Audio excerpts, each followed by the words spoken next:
When Martha and I first met, we both seemed to have that same spark, that flicker that you have of, finding the perfect person.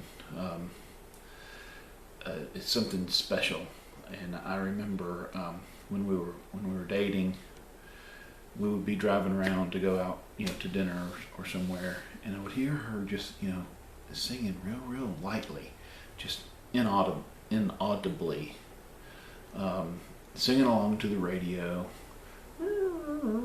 Had a beautiful voice, very lovely voice, and very high voice, and I wanted to hear more, and so I encouraged her, to sing out more, so I could hear her more.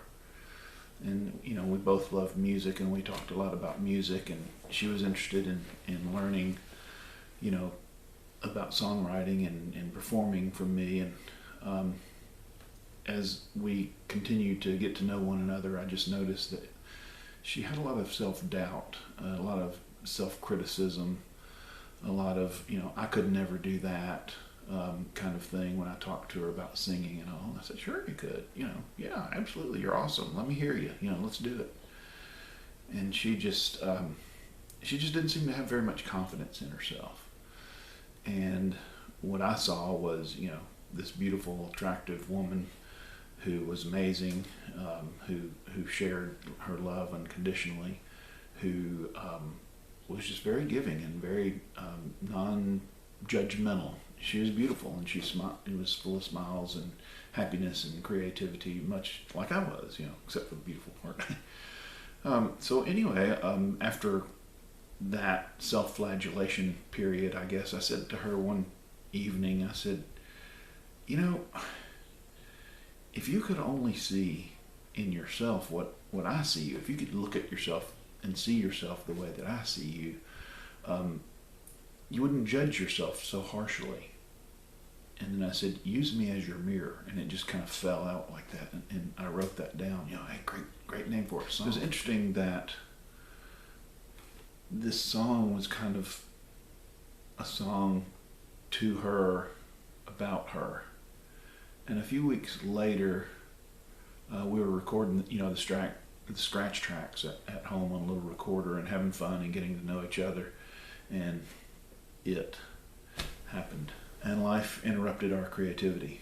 And it does that from time to time, I guess. But in my case, it first came with the loss of employment, which was followed by a bad divorce settlement, which was followed by not one or two, but 3 bankruptcies. And so we had to, we moved into a little house there in Nashville, a little rental house, and we had just a little bit of money left over, but basically, pretty much overnight, our little fairy tale that we had just came crashing down around us, and it just turned into a train wreck, and I was devastated. And it was like nothing that I had ever been through before in my life. So I remember, basically losing it, sobbing and crying and trying to, catch my breath, and I was just crushed. And in the middle of all that, this down point, this like the worst point in my life, this woman who would come to be my wife said to me, Gary, I would live under a bridge with you. And it just made everything better. It just, like the skies opened up and this angel had shown up to say the exact thing that I needed to hear at the exact time that I needed it, when I was in the worst place of my life that I had ever been. And here's this person who was dealing with her own, depression and her own insecurities, but she had enough to reach out and literally pull me out of the darkest place that I'd ever been in my life. And I'll never forget how that statement empowered me, and I'll always be grateful and thankful to Martha for that. And this song that we went on to record, Use Me As Your Mirror, was no longer about her, it was about us. Let me free you from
Wayne Dyer said, "The state of your life is nothing more than a reflection of your state of mind." And that is kind of what this song reminds me of. It just seems to be perfect. If you've ever known anybody that is so down on themselves, maybe some of you that are watching this and listening to this, don't have a lot of self-confidence. But the fact is, most of us at one time or another have felt that way. We buy into the stories that the ego tells us about we're not good enough or strong enough or brave enough or talented or pretty or popular enough. We're just not enough. But we actually all have greatness inherently built into us. We all have a unique talent to share. We all have this coded into our DNA.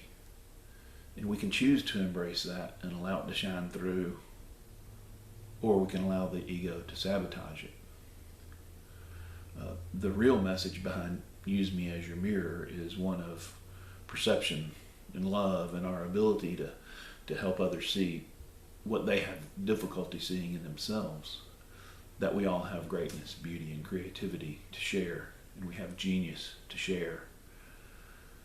Perception is about belief. What and who we believe we are, and by changing our core beliefs about ourselves, we change our self-perception, and in doing so, we can manifest and create that which we are here to do.